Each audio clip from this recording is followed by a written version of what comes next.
Hey everyone, welcome to TSP Weekly. This is your tech startup podcast for Monday, February 9th, 2015. Today we are recording at the wonderful new CyberNorth Ventures office. They just moved in yesterday, I believe. Yeah. It's a matter of hours. It's got that rustic feel. It's got that not quite finished feel, but we've heard the plans for how it's going to turn out, and it sounds like it's going to be amazing, even more amazing than it already is. Yep.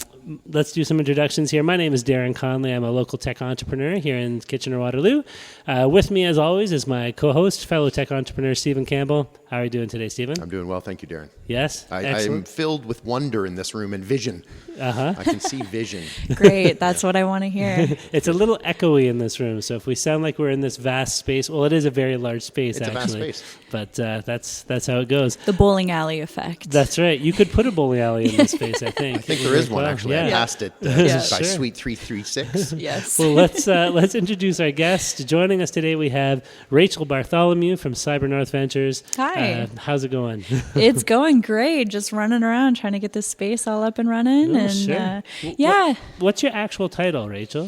So I'm managing partner at CyberNorth Ventures. I'm also the founder of my own startup, The Mod Market, which I found out I'm going to be in the Globe and Mail, which I'm kind of excited about. Wow, sweet. It was kind of random, but I'm really excited about that. So that's going to be for your startup or for your CyberNorth? for the startup. Wow. And it was kind of a random out of the blue email. And so I was kind of like, oh, amazing. Do you mind if we talk a little bit about VC stuff as well as your Yeah, startup totally. stuff too? Like we can kind of cover both? Yeah, Okay, and awesome. then I'm also an entrepreneurial advisor over at Conrad, who's a department within the University of Waterloo, the entrepreneurial department.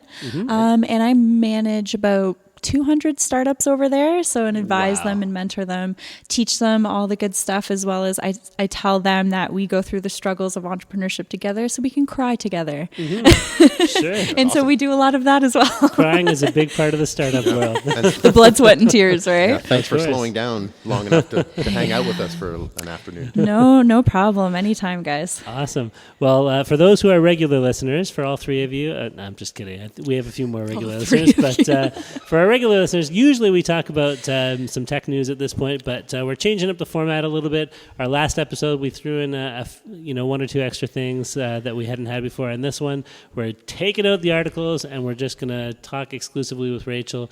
We got some feedback that people wanted more time with the guests, and we are happy to oblige. We're here to please. That's right. That's right. That's what you don't pay us for.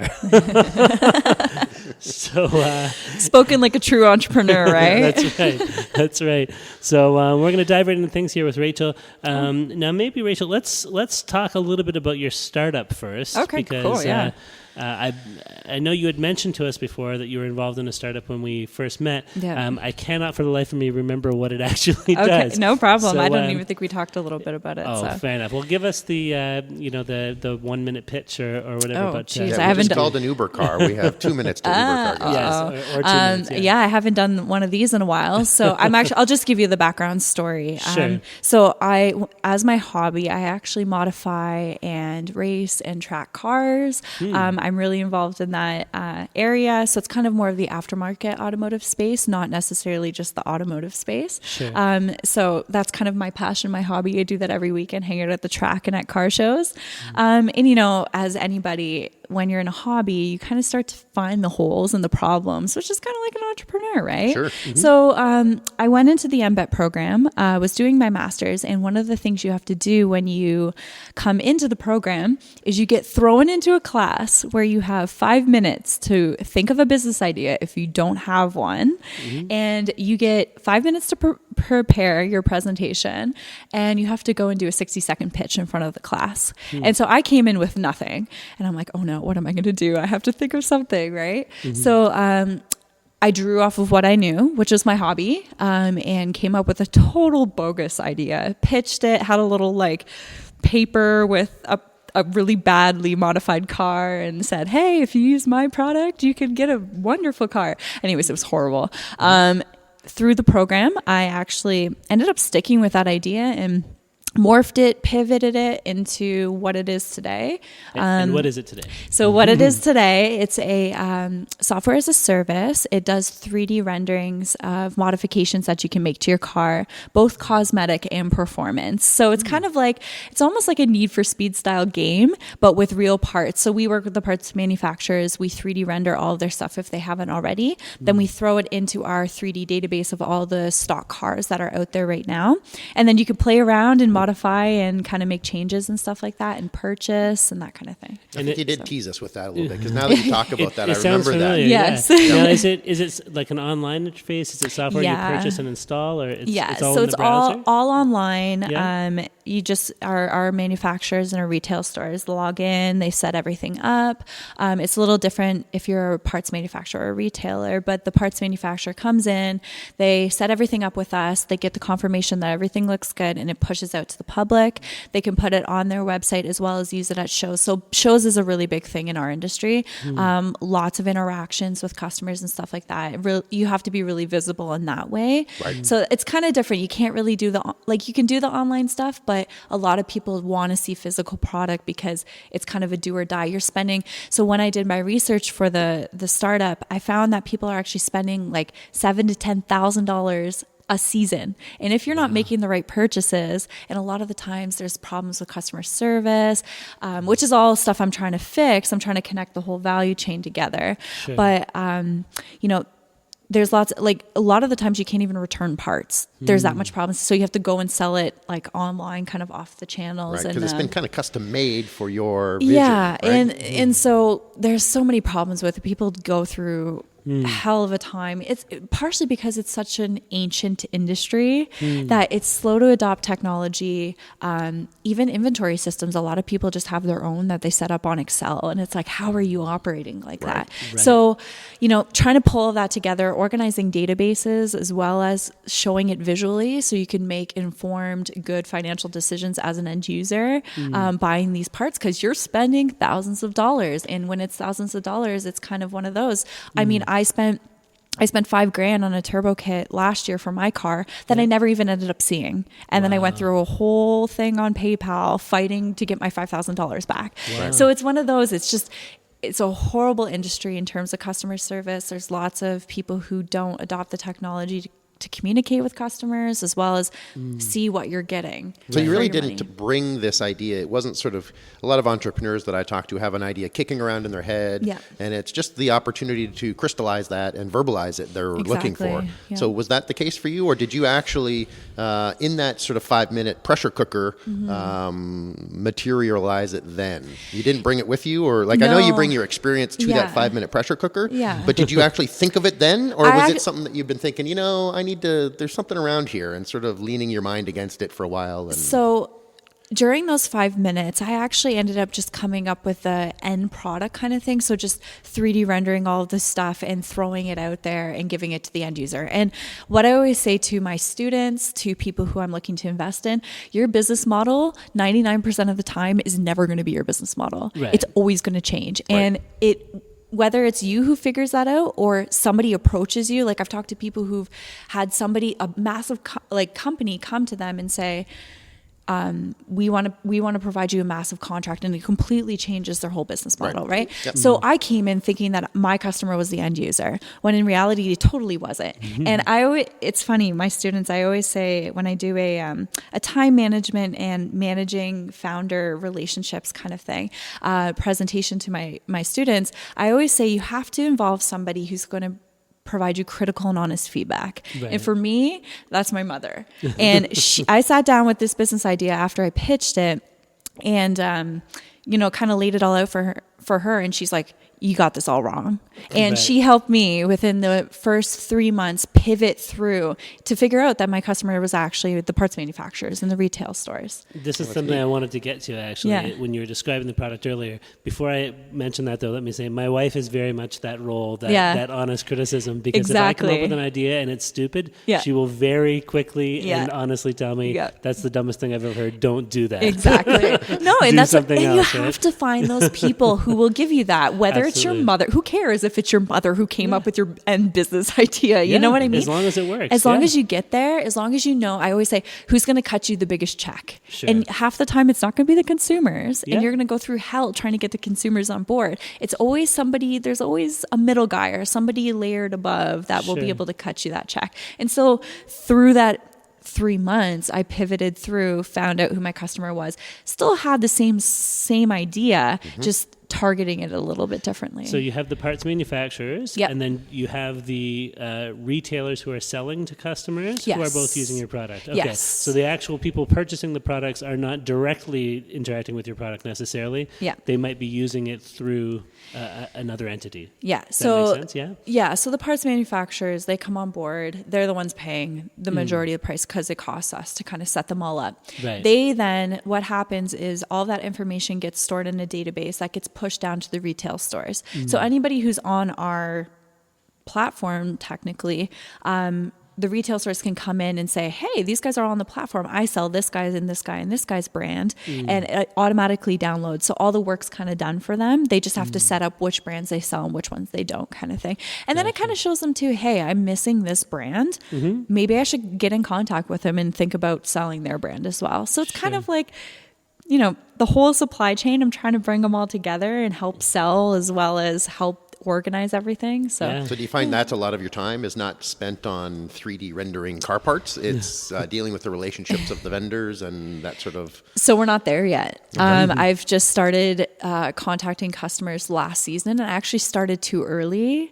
So one of the things is, you know, I started marketing way too early before our product was actually ready to go. Right. And then they were super excited about it. Well, and I'm it's like, good to get that validation, though. Yeah, we have sales. and that's what I was doing, right? I was getting validation, but then I'm like, I don't have anything for you guys. I'm sorry. Like, can I come back to you? And so you lose contact with those consumers. And of course, I have those consumers both in a professional sense in terms of business to business, but I also have them in terms of sponsorships and people I see at the track every day. So I kind of can get back in touch with them, which is good. But if you can maintain those relationships, then Exactly. hopefully you can reopen the negotiations. Get for- that excitement for going again. usage. Yeah, exactly. So that was my next question: is what stage of the process are you at right now? And when did you start? You told us how it started, but how long ago was that? So that was about a year and a half ago. Okay. Reason why it's taking so long, I had a hell of a time with my programmers. I hired in about 6 of them.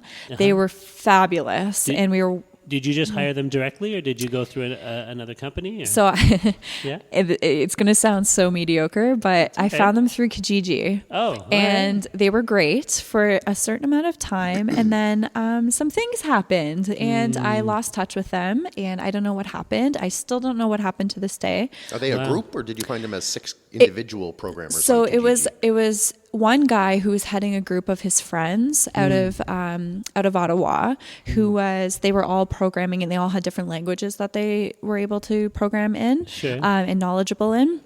And then, so he brought them all on board, and I was kind of in touch with him. Anyways, he disappeared, had all my IP, couldn't find it, had to get the lawyers involved. Finally, he sent everything over to me after 6 months of stalled work. Wow. It was horrible. Yeah. Got all the stuff finally, just canceled the contract. I'm like, I can't deal with this anymore. Yeah, no. Got an amazing, like I can't even say amazing programmer who worked across the street from where we are right now at Google. Okay. He's working part-time with me right now. He's already done 10 times more work than they did in the year that I was working with them. Wow. He's super talented. So I have him working with me. He took all the IP, went through it, realized a lot of it was garbage, which was disappointing. So disappointing. So pretty Yeah. much I've been working on this for a year and a half, but really working at it and getting progress done Yeah. Restarts. within the past couple months. So, Gotcha. and then I just hired my co-op. He's doing the 3D side of things, which is he's doing phenomenally with, and that's just within the past week I hired him. So Okay. I was going to say we interviewed a gentleman several episodes back, probably 20 episodes ago, who I'm involved in some startup endeavors with, who is like a 25-year long histoy of 3D and virtual reality kind of that's another work, thing right? I'm trying to get into.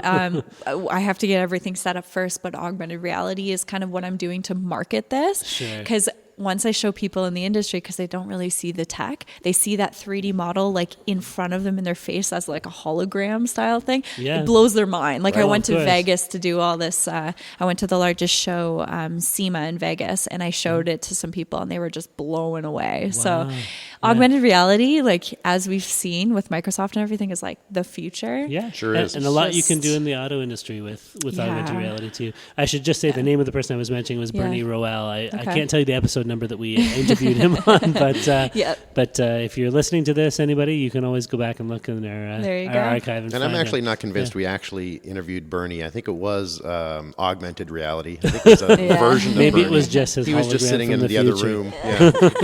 That's awesome. He was kind of glitchy. I don't know. Very cool. So, do you have now a timeline set for when your product could possibly roll out, or at least a vague kind of date in mind, or anything? Yeah. So we actually ended up, it was so funny how everything worked when I finished everything with those programmers and got the other programmer on board. It actually replicated the exact same timeline that I got the other programmers on board. So I got them in September. I found this guy in September, and we got the contract signed around December. Got the contract with this guy signed in December. And he got the exact same contract, exact same timeline, everything. So we hopefully will be done by April so that we can launch in season because. So what is the season for racing? So summer, I would assume. As soon as the weather's nice. I would yes, guess, when there's no snow. Yeah. Sure. Yeah. So it's usually March you start to see things pick up. April is when a lot of the shows start. Everybody starts to kind of get everything ready around March. So I pull my car out of storage in about March, like mid-March. And that's kind of when everything starts to pick up. And then it goes all the way into about October. Like there's a lot of events in October, but then November it kind of starts to get a little sketchy on the roads and people start to pack everything's away, but you'll see people out until November. Wow. Do you want to give us the specs on your car? Is that something that you're itching to do, or what is your car? When you pull your car out, it's got a Hemi and a 19-inch Dove spin. We know nothing about cars. Oh, but no. If we have listeners who do, I'm sure they'll appreciate it. And I'm face palming right now. Yes, I'm sure. No, rightfully so. Yeah. So I have a Japanese car. So no Hemis, no spinning rims. Okay, so I was right. Those were car things. Perfect. Awesome. Yeah, that's a whole other side of the industry. No, I have a Scion FRS. So it was the car that came out about 3-4 years ago. Really interesting kind of people that buy this car. A lot of people modify this one. This was a really good, just solid base. So I went in within probably a couple weeks of owning it. I already had rims, suspension. I got the body kit later on. Lots of, kind of audio stuff that I threw in there. So you're a gearhead and you do all this work yourself? No. I'll admit that right now. I don't do the work myself. I'm slowly learning how to.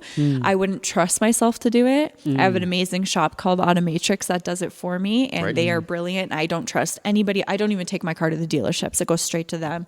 I trust them with my life and soul. I've shown up to their doorstep before with my other car, which was a BMW, and it was total problems.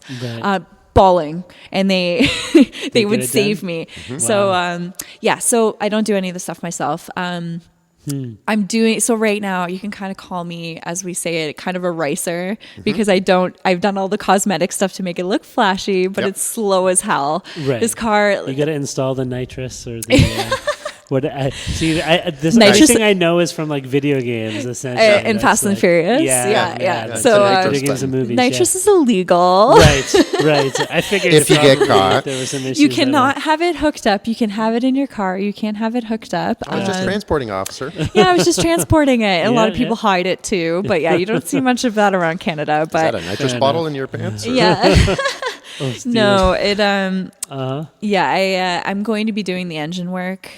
Partially because I came from a car that I had all the engine work done on the BMW, which I was pushing about 400 to the wheel, which was really amazing. But then I blew that car up. And Right. I don't know what pushing 400 to the wheel means. Is that 400 miles an hour? Going really, really fast. 400 horsepower to the wheel. So that's okay. So horsepower wise is about probably 500, probably a little bit more than that. Anyways, this car is 150 to the wheel. Oh, wow. So I feel I can't even race a Prius because it's just horrible. Right. And I don't do any street racing. I'm sorry. Oh, right.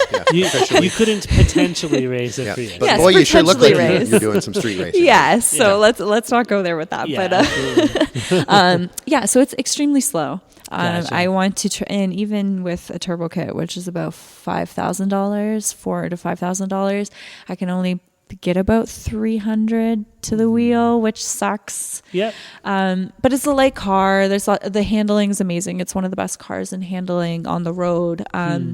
It's really light. So you do have advantages on the track. It's just, it is slower on the straights technically. So if you're going up against somebody who has twin turbo, higher output and horsepower from the get-go stock, right? You're not unfortunately going to be able to beat them on the straights, but corners, we got it. At some point you need to, if you ever get the chance, go over to the Middle East. I spent 5 years living in Qatar. Oh, wow. And they have lots of money and nothing to spend it on except for fancy cars. There you go. And I probably saw, without exaggeration, I probably saw once a week just on the streets or parked in the mall parking lot, like a Ferrari, a Lamborghini, and things with like custom paint jobs and everything else. Cars I had never even heard of before or had only seen in like posters or calendars or something over here. Yeah, so, for sure. And I mean, they just came out with, so in the new Fast and Furious movie, the one that they're kind of throwing through the if you saw the commercials, they drive through that building, like the office building. That's the Lycan. And the Lycan is actually built in Dubai. And it's like next level. They're next level because they have money to blow and they get their cars impounded like every week. Yeah, and then they don't even care. The highest rate of like car accidents per capita in the world, but they have all those long stretches in the desert where there's nothing, right? And you can just push your car to the max and. It's so funny because last week we had one set on, or 2 weeks ago, and I wanted to do push-ups after that interview. And now I feel like I'm going to go and fill up with like maybe 98, 97 gas. There you go. Yeah, you know what I mean? So I can pedal to the metal. Yeah, because I know you walked over here, so I could probably drag you at the stop sign with my Hyundai Sonata. Possibly, upgraded. My Corolla might give you a run for your money, though. That's true. Oh wow, we got like true stuff. We got a JDM in one quarter. We got a KDM in the other corner. Yep. Absolutely. I don't know what those mean, but excellent. Yeah, but I'm the KDM. Sure. I got to write that down. Train's going by. Yeah, if you hear a weird noise in the background, it's the train. Yeah, I can feel the train going by too. Not only do you hear it, you actually feel it. This is like authentic. We're keeping it real. That's a real train. Hanging in the hood. Let's transition over into VC matters. Yes, let's do that. Now that we've covered cars and the startup. So how did you get involved in VC endeavors? Oh, geez. Well, I'm still getting involved in it. I'll be the first to tell you right now that I'm learning every step of the way. I'm learning, how to set it up and how to source deals. I just started this a couple months ago. It's been quite a whirlwind. I'll give you kind of a little background. So CyberNorth has kind of been operating for about 14, 15 years. My father was doing his own personal investing out of it. We both are graduates of University of Waterloo. He graduated back in the 70s or 80s. I don't know. He's an old guy, so he graduated. He's only my dad. I don't know the details. I'm just if I need to, I'll just ask him. Yeah, exactly. So, we both were kind of, I was born and raised in Waterloo, actually out in the country, out in Elmira. Oh, okay. So I went to a suburb of Waterloo for those who don't know the area. Northeast. Yeah. So, and it's actually one of the, they rant and rave about the Mennonite community here in Waterloo, and it's all about helping each other and building each other up. And so Elmira actually has one of the largest Mennonite communities of Dave Martin's. I can get into a whole other ballgame of information about that. I can tell you about Mennonites like no tomorrow, but I won't get into that. Souping up buggies. Souping up buggies. Well, you know that there's differences between their wheels. Like if you have a rubber wheeler versus a steel wheeler, there are different types of Mennonite. It's crazy. I didn't know they had like the mod, the vehicle mod. There you go. My friend in Miami, Florida, just posted on Facebook a picture of a Mennonite doing donuts. The burnout. Yes, I saw that. Yeah. That was hilarious. Crazy. Yeah, so that got all the way down to Miami. I'm sure it wasn't in Miami that was happening. Yeah. You know, the last time I was in Elmira, I ate at a restaurant that's run by Mennonite. Really? Community. I don't know that. I can't remember for the life of me the name of it, but well, it's there's like only half like price on your birthday, or it's free on your birthday with somebody else who's paying full price. So we went on my birthday. You went on your birthday to Elmira. Yeah. The one street town with, I think there's only one restaurant there, which is the Sip and Bite. So I think you must have went there. It was a different one. It was a different one. I just can't remember the name. That's of it a dedicated now. bargain shopper right there. Anyway, all the way to Elmira. It was good food breakfast. though. We were very happy with the food. There you go. Yeah. So you were born there? Raised there. So I've watched kind of Waterloo go from cornfields to some of the leading research institutions. You know, we have building out there the David Johnson Research Centers over there. The rise and fall of RIM and / BlackBerry and everything else. I went through. I mean, growing up, I grew up on BlackBerries. I had the first ever little pager I got from my dad when he moved on to the next BlackBerry. And I've been with BlackBerry. I finally got a Samsung. I absolutely hate it. I wish I could go back to my, I want to actually get the passport. But anyways, watched all of that grow. He my father moved out, went to Toronto, did the whole financial thing. He was an entrepreneur, kind of started out working in normal jobs in IBM. He worked at Linamar, all those places, and then decided that entrepreneurialism is kind of where he's going to go. Started his own companies. He had a couple of very successful companies. I was very young when these are happening. One of them was Basis 100, which was a mortgage company. They did mortgage financial technologies. Sold that, made a lot of money off of that. So he's had a good track record. I mean, as entrepreneurship is, it's very up and down. So, you know, it was very up and down in terms of, you know, what he was working on. But so he's had CyberNorth. He was doing his personal investments in that. I finished the MBET program. I had my startup and stuff I was doing with Conrad, but I'm the type of person, he's the same way. We have to have 10,000 things on the go. So I come out of it, I'm like, I need something else to do. I'm the same way. I always have the thing I'm working on, and then I need to have a side project or two to keep me occupied as well. Right? So I said, hey, let's kind of meet up and, you know, talk about what we could do.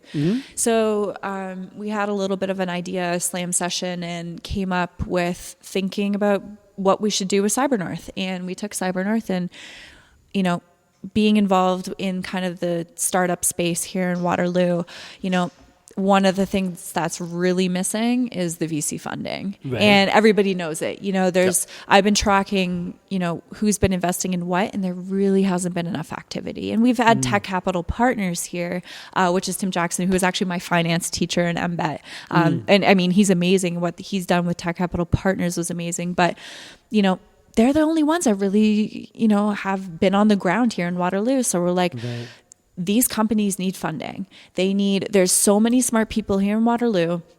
Let's bring in an investment fund, bring some money, you know, leverage what we know, which is raising money, and bring it here to Waterloo and fund, you know, formation to seed stage tech companies that really, really need the money. And so it's been a whirlwind raising the money. We're raising our money out of Europe. We're trying to raise 25 million to bring over here. How far have you gotten towards that goal? Can you let us know? So we have 5 million of interest right now. We have to get overseas and shake hands and get in front of them and get the paper signed. But I mean, we still have 20 more to go. So it's going to be quite the road. We hope to start investing in the spring. That's optimism. You know, summer to fall is probably where we're going to be starting our investments. Hopefully, if everything goes smoothly. There's lots of interest. I mean, we've had VCs in Canada interested in partnering with us. We've had guys in the US, which is kind of like, you know, we kind of want to stay a little bit away from the US money for now. But eventually we're going to try to figure out a way to integrate that. But yeah, right now we're just in the Middle East. So Dubai, Abu Dhabi, we're doing Europe. So Germany, Switzerland, Sweden, France, a couple other places there.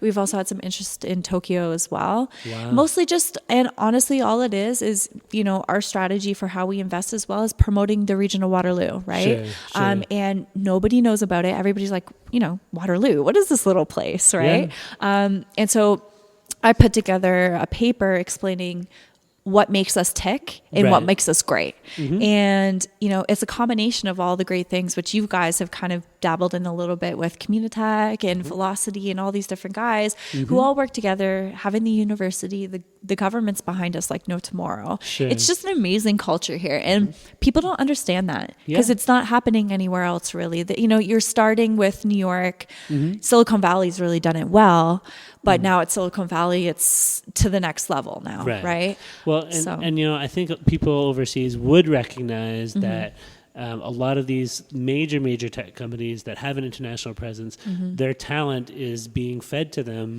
largely, or in, you know, in part. A big chunk of that comes from this region, right? It comes from University of Waterloo and Laurier and some of these other institutions here that that are training world-class engineers and developers and designers to go and do that work. You know, almost everybody that I shouldn't say almost everybody. A lot of people that we've interviewed in the past, young people who have done co-op terms through the universities here, have done, you know, a term at Apple, a term at Pinterest, a term at Twitter, Riley, everybody has had, you know, a piece of the big boys in their resume, and many of them end up going there when they're done, or they start startups in town here too. So my big thing is I really want them to stay here, of course, and if I can give them money to get them to stay here, I don't want them going to Silicon Valley. That doesn't benefit us at the end of the day. We're losing our talent. And there's been a lot of news reports about people moving there and stuff. But we also see a lot of guys going there and then coming back as well.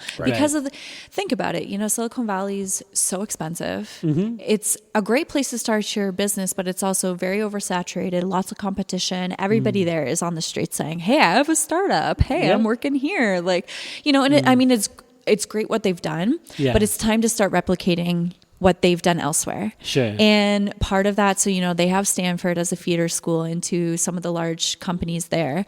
You know, we have Waterloo, we have Laurier, we have all these great, even Conestoga College, like there's some amazing people coming out of that college that have applicable skills that are just phenomenal. Right? I couldn't agree more.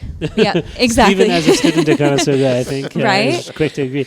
Yes, absolutely. And it's about getting these guys to all, like, let's all work together to create well, technically we are a little mini Silicon Valley, right? But keeping people here, getting the funding here, getting the startups to stay here and grow here. And a lot of the guys that, you know, I talk to are actually wanting to stay here now, not just wanting to jump ship and, you know, go over there. And, you know, this is a place where you can still, you know, find a parking place, unlike, you know, downtown San Francisco. When you're and not have your car roll down the hill or not have it towed. I had a rental car when I visited San Francisco last time and parked in a zone that was completely fine to park in at the time that I parked it. But like half an hour later became like some bus zone my rental got towed. I had to get out of the impound lot.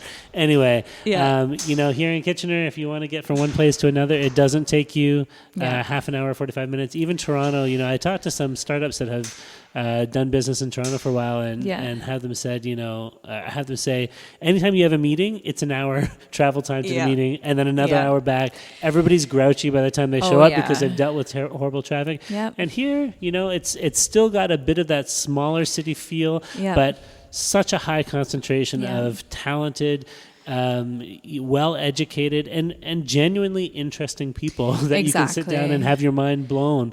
And still cooperative. We're not as competitive as Silicon Valley. I see a lot of people, as a Conestoga College student, when I was in Communitech struggling, we just got up and walked around and everybody's door was open and everybody would listen to us for 5 minutes and some people would give us an hour of their time. And that was really special, I thought. Absolutely. Oh, for sure. And that's the biggest component, I think. You know, just the fact that people are open, and I always say that, you know, as things start to grow, people start to get a little bit more competitive. And it's funny. I met Michael Weckerly from Dragon's Den, who's doing some stuff here in Waterloo. And I met him and I said, hey, VC to VC, thank you for being here. It's really going to help us move forward. And he's like, do you know what? Let's have a meeting. This is about collaboration and not competition, right? And as you start to grow, that competition starts to happen, whether it's between, the universities, whether it's between the incubators, whether it's between each VC. But at the end of the day, we have to collaborate, right? We have to get at the same table. And I've been talking to, Canada's Tech Triangle about this. How do we get everybody to the table? And part of that is in Waterloo, a lot of people, they say, hey, maybe I'm not the best fit for you in whatever way. Let me move you on to somebody who is. That's something that doesn't necessarily happen everywhere, right? Usually it's just a closed off conversation. I can't help you, leave me alone, right? Here, we all try to make those interconnections between each other. And I think that's what makes us we're going to be so successful if that's absolutely continues, right? And hopefully the VC community, as it does start to grow in this area, realizes that the success of one group or one startup or one or one endeavor kind of benefits everybody else. It's not like if this VC group is making money, this other one is losing money. No, I mean, we can collaborate and we can all share in the wealth, hopefully. And if you find a deal that doesn't work for you, but you know that down the street there's that other firm that has that strategy and would love to invest in you and has invested in people like your company, head over there. Let me make that contact for you. You know, that's how it needs to work. And, as I started doing deal sourcing here in Waterloo and talking to companies, some of the companies that I'm interested in are way beyond my educational, they're in nanotech or they're in some really highly developed area in technology that I don't understand. And I'm the first to say, hey, I may not be the best VC for you. If you want to work with me because we understand each other's strategy, we work together well in terms of business, but the tech side, I don't have the resources available and I don't have the knowledge to help you out with this. I'm honest with them and I say, hey, I can't help you guys with this, but I can try to pull people in that can help you. But I think just that honesty as well, a lot of guys will sit there and flex their muscles and be like, I can help you, I can do this, I can do that, just because they want to be a part of the deal. But I think coming at it honestly and saying, I can't help you in this tech, but let me try to pull people in who can. If not, I might not be the best person to, just because I have money doesn't necessarily mean that I'm the best fit for you, right? It's all about management as well and oversight and leadership as much as it is about the money, right? How do you, keeping your goal of keeping people here in the area in mind, how do you structure deals with incentives along those lines? Or how do you sort of materialize that desire to have not people fly away from the nest? Is that something you can put into deals somehow? Or? Yeah, and that's something that, I'm still trying to work on, trying to figure out what keeps people here, right? And I think a lot of it comes down to the money, unfortunately, right? I mean, people love the area. There's tons of talent here. Part of it too is going to be bringing in the business side of things because we don't have we have Laurier, but they're very disconnected almost from our tech community at University of Waterloo, right? So how do we bring those in? And I think we need a lot of business support. And Omer's Ventures is one of the, Ruffalo is trying to make that connection between that super cluster that we're talking about along the 401 between Toronto and Waterloo. How do we feed the financial business side guys who are in Toronto down to Waterloo to help support those businesses on the business side of things? Yeah, you can learn it, but sometimes, some of the guys who've been involved in it for 25 years, whatever, are going to be the best to come in and provide you those resources. So I think it's a combination of bringing in those business guys, helping support the tech guys and, leverage this into billion-dollar companies, as well as providing the money. That's the one thing is everybody's fighting for all the incubator money and some government funding and stuff, but the VCs aren't really on the road here. They're, they're in and out. They're not really actively investing, especially because it's, Canadian investors are so risk adverse, and a lot of the companies here, are doing a lot more riskier things because they're doing a lot of R&D. A lot of it's high tech, like next level. We're not talking mobile application or software. We're talking softwares in with microchips and all sorts of like quantum computing and all the rest of it. Internet of Things and the nanotechnology, and it's all I have my will on my ring here, actually. Exactly, but it's a lot riskier, right? Yeah. Well, so, and you know, Stephen had asked how you might want to keep people here, and I know you had mentioned that part of this large space that we're recording in is the vision for that is to be a place where groups that you funded can come and have some office space and have a place to work and have a cool place to kind of be creative. And especially for early stage startups, I think that really means a lot. You know, I can get out of my parents' basement or the garage or wherever I'm doing the work. So, just providing space, providing free internet. I mean. And just providing those resources that they knew if they did move somewhere else, they would have to find all that stuff from scratch. Exactly. You know, the other thing you're talking about bringing the attention from Toronto and things like that. I think. Just my own opinion, I think, you know, if we could have some more big success stories that are well publicized, then we're going to see a lot more attention coming that way. And, you know, BlackBerry was the big thing that put Waterloo on the worldwide map, but we haven't really had another that level group. And I think we're due. Exactly. You know, no, I think, for sure. I think the time is ripe for the next big thing. Well, to happen, and it's going to take some time, right? Because our entrepreneurial community only started like technically a couple years ago. Right. You know, we've had Communitech and all these guys here for a while, but it only started to pick up in terms of, you know, information and news and media and that kind of stuff. You know, over time, like it's going to take a little while. And we have a lot of people who are still at very early stages who are trying to get over that hurdle, that first initial money that they need to get. Right. And some people are raising it in like small increments and have like 8 investors on board already. And they still need like a huge more chunk of money, right? So it's like... Not realistic. Yeah. And, you know, it's going to take some time to get to that point where we have some really big success stories. I think there's a ton of them in the works right now. Sure. There are some really brilliant companies who've reached that seed hurdle and are going to be going for their Series A, who are going to revolutionize stuff. But it's going to take some time because it only just started. There's lots of stuff incubated and in the works that I think is absolutely brilliant. You know, and like Sam Altman from Y Combinator said when he came up here for Hack the North, he said, I bet you any money the next billion-dollar company comes out of Waterloo.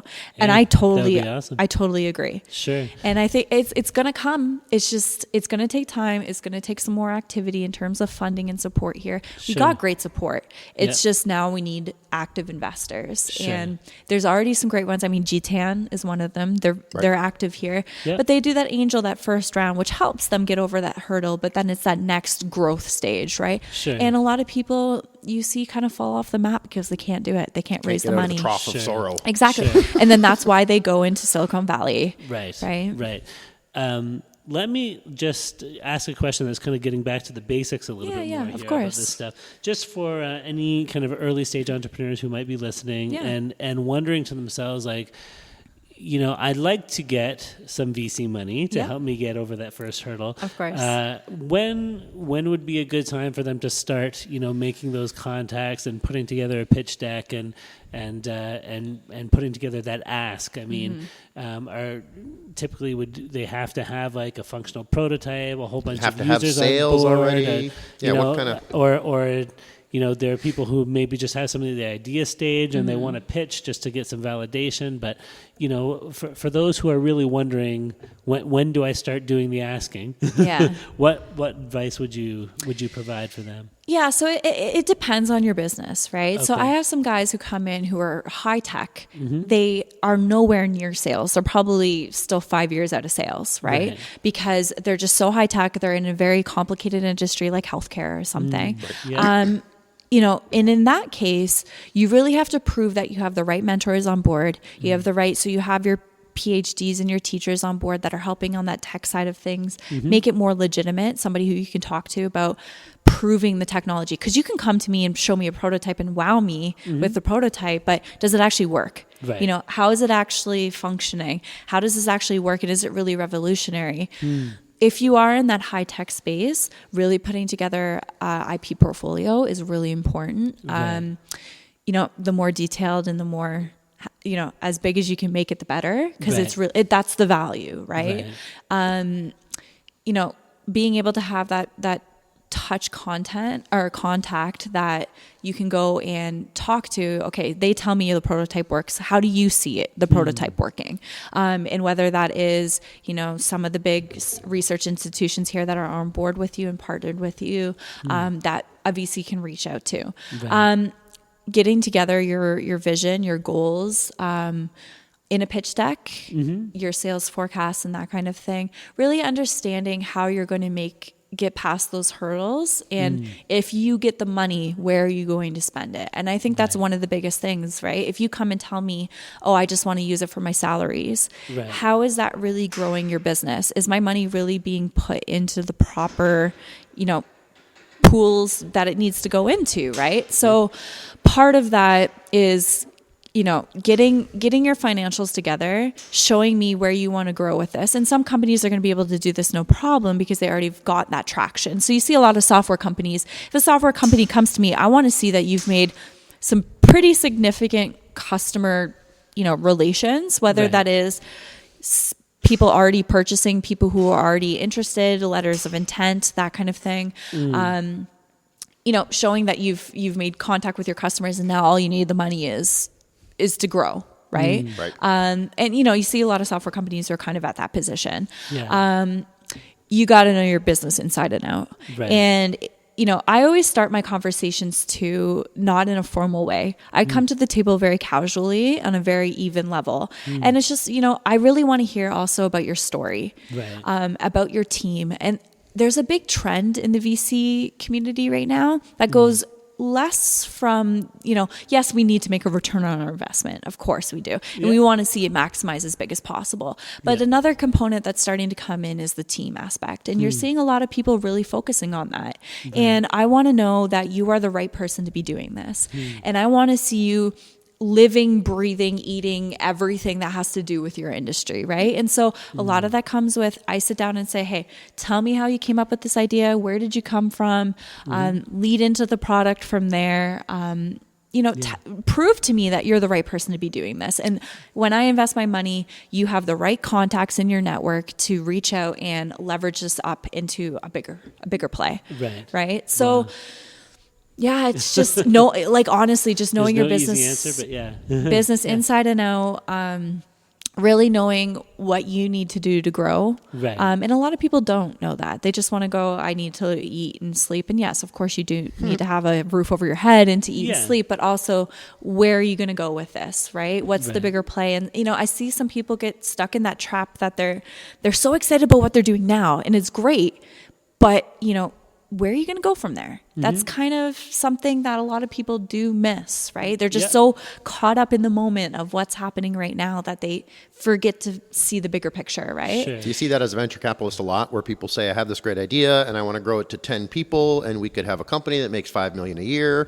And you say, why aren't we at 50 and 50 million a year? And that their vision isn't big enough for you when you're looking for a 10X or some sort of... Yes. I mean, you do see that. And sometimes it's just, like I said, bringing in that business side of things to help them with. And I mean, a lot of my companies that I'm looking to invest in too, right now, I don't have the money. We're still raising, right? But I'm like, I love you guys. I really, if I could cut you a check right now, I would. But part of that is also having a partner. When you get a VC on board, they call it dumb versus smart money, right? You have somebody come on board, cut you a check, and they disappear. They can't help you. They don't really want to be involved. They'll come in, do their due diligence, and leave, right? Our big play is we want an active seat on your board. We want oversight. We want to provide you leadership. And honestly, some of the companies that I'm interested in, I go above and beyond with free labor, just because I want to see them succeed. So, legal advice, financial advice, any business advice, they'll come to me and say, my team's falling apart. What do I do? And I'm like, let's figure this out, right? And so it's providing free resources, even though I'm not ready to invest in you just yet, or you're not ready to take my investment. Let me help you get to that point, right? And I think that's a big thing too, is, it's also making it approachable. And this starts to go into having young VCs as well. It's so important, and it's something that's really lacking right now. You know, a lot of these older guys, they're very wise. They've done a lot. They have amazing track records. But my dad always says, you know, because he's my partner in with this, is he's the big scary guy that we go to later after I find the good companies, right? I send them to him. Make them feel comfortable. Good cop, bad cop, right? And that's what it is. It's scary. Yeah. It is scary to come to the table with a VC who has a long track record, who has a lot of wealth, who knows what's going to be successful and not successful. It's scary for some of these kids are very young. Yeah. They're still students. They're still trying to, get their grades as well as start a company. Sure. And sometimes the language isn't there either, right? Because we have this new generation of people who grew up on tech, right? We use hashtags on a regular basis. But then you go and you have people who are like, what is a hashtag? Why do I even use it in the first place? Yeah, right? You can't speak to a 60-year-old investor that way. Exactly. And you mentioned, younger VCs, and I would think, and correct me if I'm wrong, that the typical VC demographic is an older male, experienced business person who didn't necessarily grow up as part of the tech generation themselves in their formative years. And so, yourself as a younger female VC operating in this space, I would assume that you're bringing a perspective and insights to this area that are very much lacking because of those demographic differences, right? Yeah. And, and hopefully we get more younger people, more women as well involved. I know there are others as well too. Of course. Just you and Arlene. But me and Arlene, right? It can't just be the old men who grew up doing business the way that it used to be, that are managing all of this money, or they're going to lose out on opportunities, right? Well, and a lot of the money too is coming from resource sector and stuff like that. So it's a lot, and it's old money, right? It's been passed down through generations, and tech is something that's very risky for them, right? And so it's, and the trend, because resources isn't doing so hot right now in Canada, the trend is trying to figure out how to tap into tech. And that's where some of the younger VCs need to come in. And unfortunately, they have to start from the bottom. With some of the bigger firms, they start as analysts, and they start at those very basic positions and have to prove themselves, right? And not to say the analysts do most of the work. They're the ones sourcing all the deals. They're the ones, figuring it all out. And it was funny at Techtoberfest, what's his name from... not Vidyard, Thalmic Labs. He said, don't talk to the analysts. But sometimes the analyst is your key to the top, right? And they're the ones who are doing all of this work and figuring out what's good and what's not, right? And they got to prove themselves all the way through. Part of that is some of the financial guys. And so coming back to what you were saying is, do you have a VC that comes from an entrepreneurial background, or do you have a VC that comes from a financial background? And it's going to be very different. One's going to know and understand the struggles and know how to kind of be innovative and pivot. And part of that is figuring out how to be innovative in the VC world too, right? And bringing in some of the young guys is going to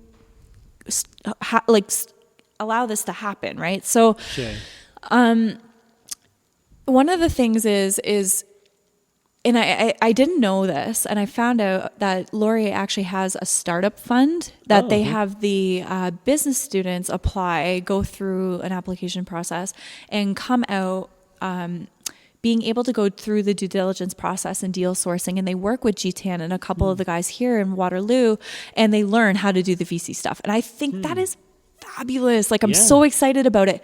But they come out of it and they're like, I want to go work for the big investment funds, and I want to go and, I want to aim high. And you're going to start kind of from the beginning. So how do we get some of the smaller funds like ourselves? I mean, we only got 2 people plus our market makers on board right now, right? How do we grow that with some younger guys who can come in, help us from an analyst side, and get a little bit more say in what investments are made and how we grow the fund and some of our strategies and how we can be more innovative, right? It's almost like you guys are co-founders and like owner-operators, and you're buying into the whole ownership of it. It's not like you're an investor and sitting off to the sidelines and pointing some directions. It's like you're really wanting to roll up your sleeves And there's lots of people here doing this. Like, I mean, Tim Ellis just started his own investment fund that was in the Record a couple of weeks ago, Cadence Ventures. And it's like, I'm sure he has some help that he can go out to, but I mean, that's a smaller entity, right?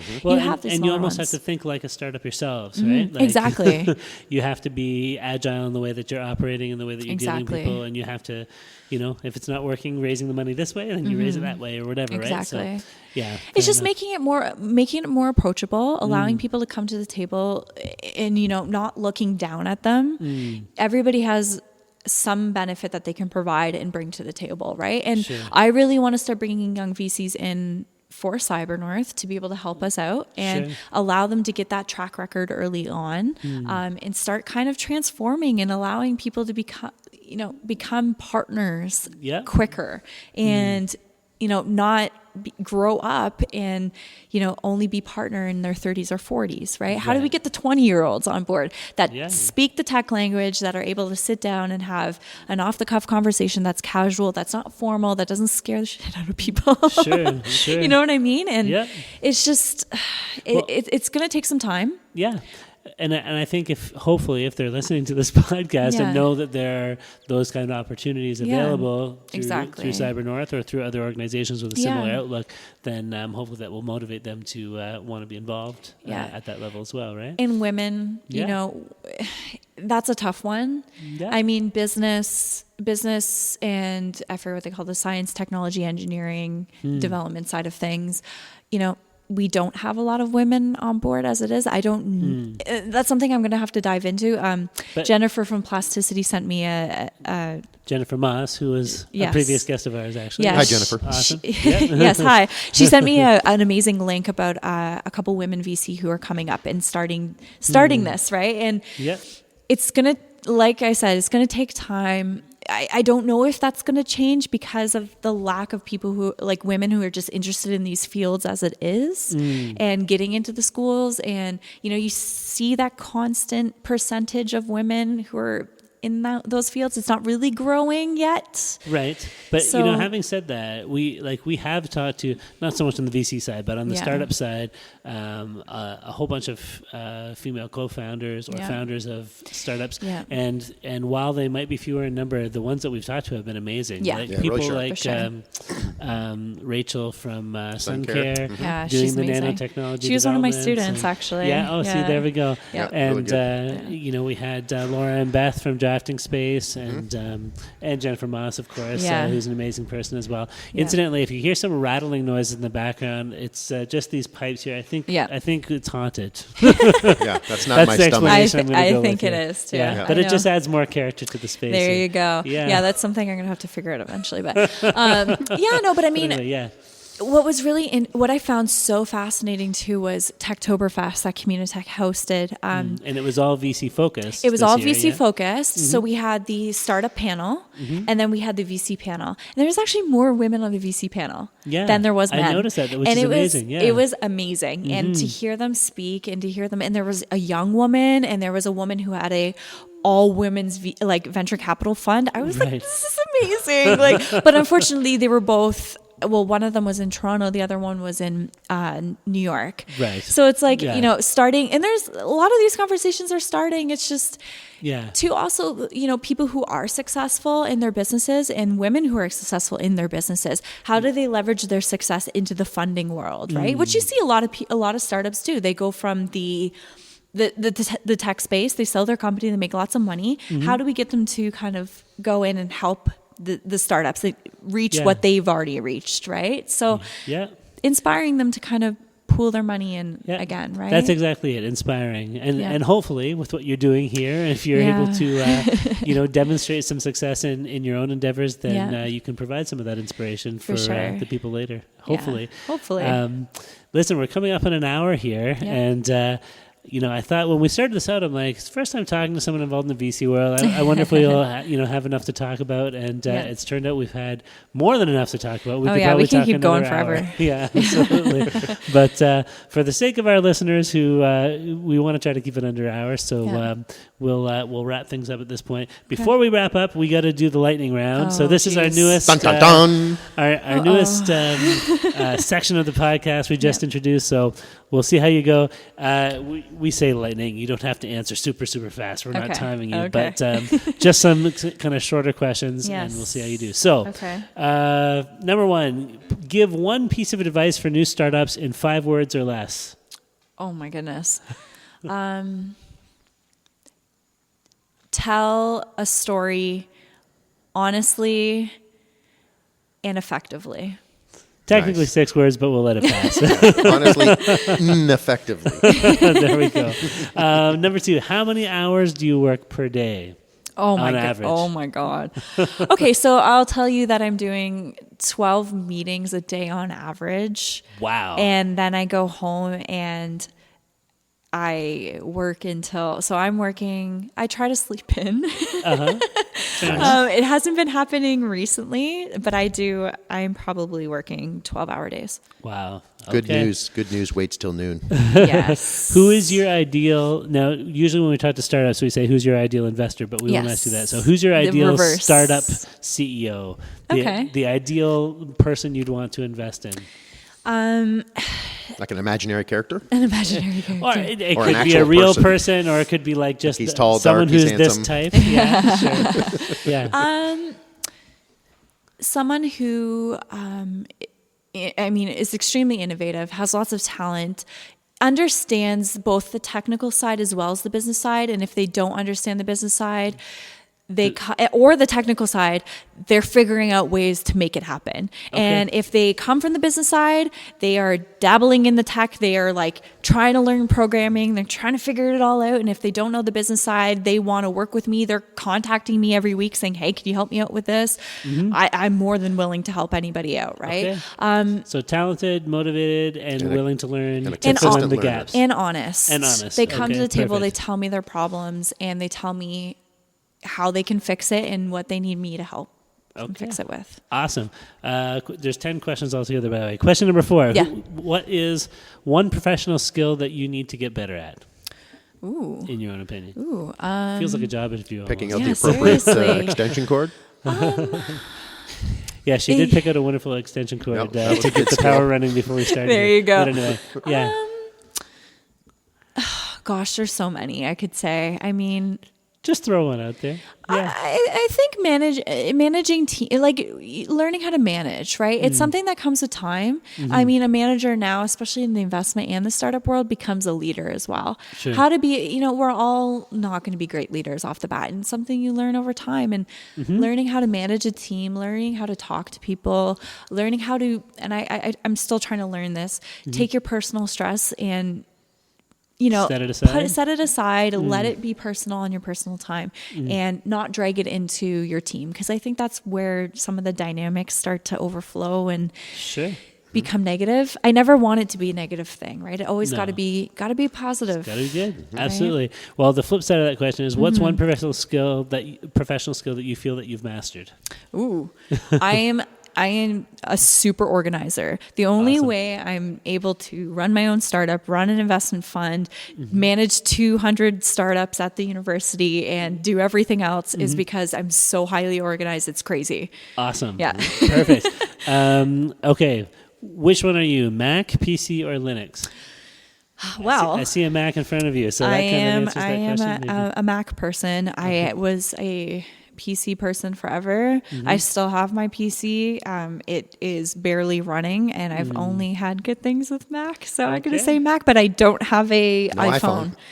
Fair enough. I won't do that. Well, my next question was Android or iPhone, but maybe BlackBerry is the third option that I should have kept. Android/BlackBerry. I think I'll probably go out and grab a Passport to do business stuff with, and then keep my. I love the application. Like, you go from BlackBerry to Android, and it's like, I missed all these applications, and I'm like, I never needed them, but no, you need them. You need them till you lose them, right? Yep. Okay, fill in the blank, because this is question number 8. Fill in the blank. I'm secretly terrified of losing all of our money. I'm just kidding.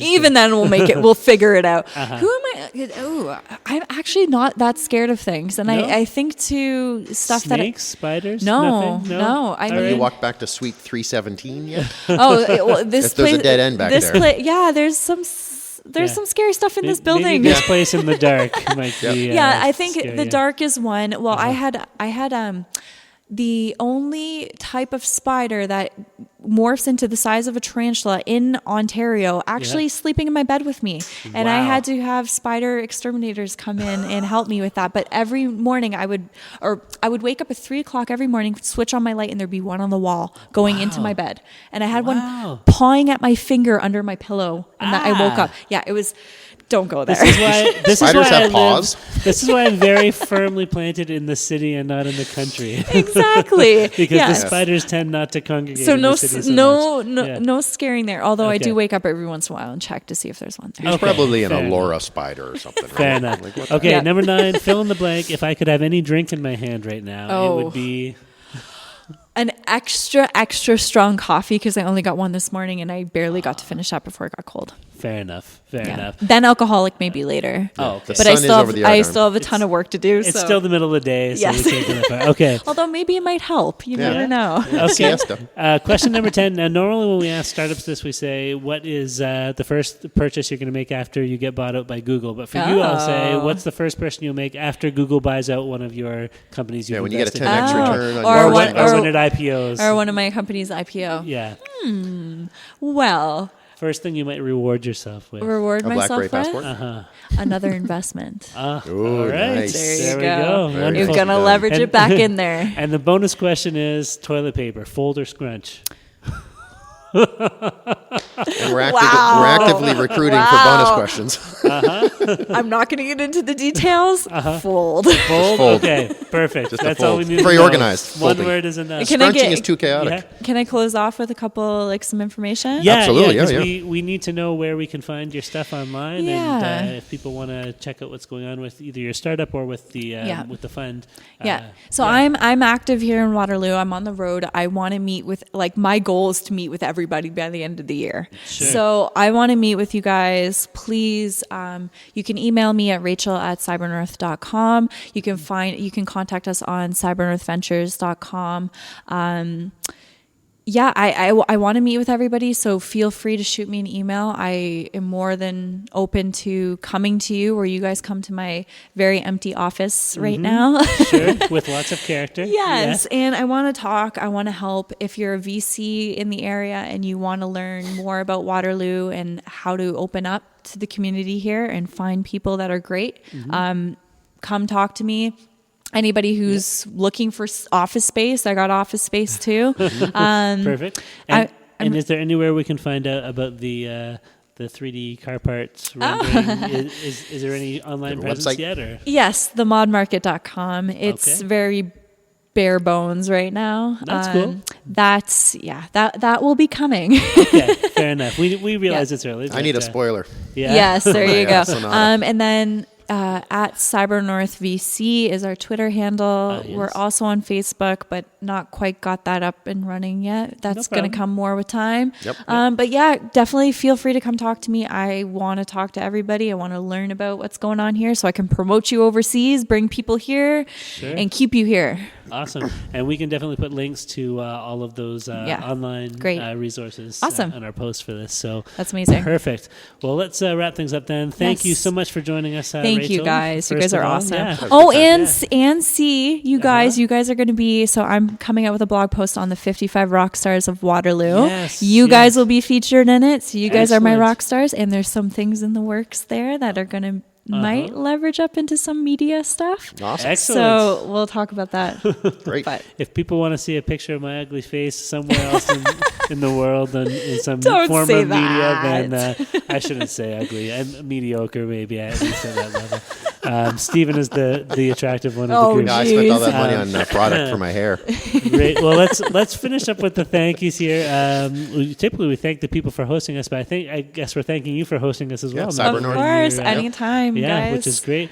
Yep. We want to ask our listeners, if you have any questions, comments, criticisms, or feedback for us, please get in touch with us. Our email address is feedback@tspweekly.com, or you can leave a comment on our website where we post these episodes. The website is tspweekly.com. So, from myself, Darren Conley, my co-host, Stephen Campbell, and from our guest, Rachel Bartholomew from CyberNorth Ventures, thank you very much for joining us here today, and we'll see you all again next week. Bye.